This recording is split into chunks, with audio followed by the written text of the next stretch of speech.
अस्सलाम वालेकुम friends, welcome back to top smarties. Drama serial सुकून।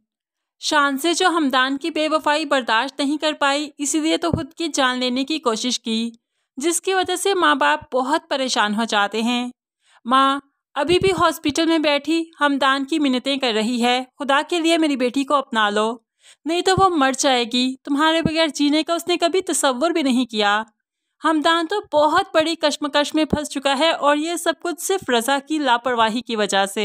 शानसे को जब होश आई तो हमदान उससे मिलना चाहता है, लेकिन शानसे ने मना कर दिया।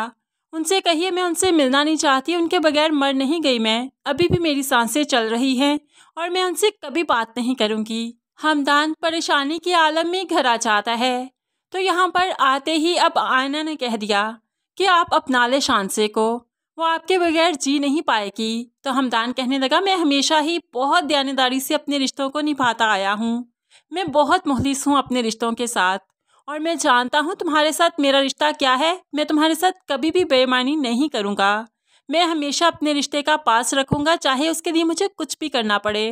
अब ऐना परेशान हो चुकी है कि उसकी वजह से हमदान को अपनी मोहब्बत से हाथ धोना पड़ रहा है। ऐना इस सब का कसूरवार खुद को समझती है। अब जैसे तैसे करके शान से अगले दिन वापस घर आ जाती है डिस्चार्ज होकर। तो यहाँ पर भी अभी तक भी वो हमदान को भूल नहीं पाई। उसे तो लगता है जैसे उसकी ज़िंदगी हमदान के बगैर बेमायनी है, वीरान है। हो सकता है वो फिर से अपनी जान लेने की कोशिश करेगी, लेकिन यहाँ पर उससे पहले ही ऐना ने सोच रखा है कि वो इनके रास्ते से हट जाएगी। तभी तो वो हमदान से कहने लगी कि आप शानसे को अपना लें, आपके रास्ते की रुकावट मैं हूं ना, मैं ही आपकी ज़िंदगी से दूर जा रही हूँ, आपको कोई मजबूरी नहीं। आप मुझसे मोहब्बत नहीं करते, मैं जानती हूँ, ये तो मजबूरी का रिश्ता था ना, तो इसे टूट जाना ही चाहिए। ऐसे में वो जाने लगी तो हमदान ने हाथ पकड़ लिया, नहीं जाओगी तुम।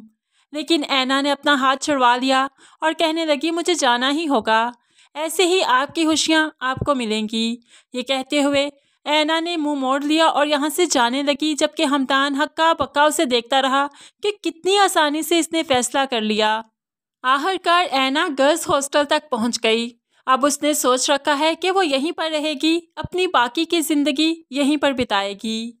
लेकिन अब हमदान और ऐना जो एक दूसरे से दूर हुए हैं, तो दोनों को ही अब एहसास होगा कि दोनों एक दूसरे को चाहने लगे हैं, पसंद करने लगे हैं।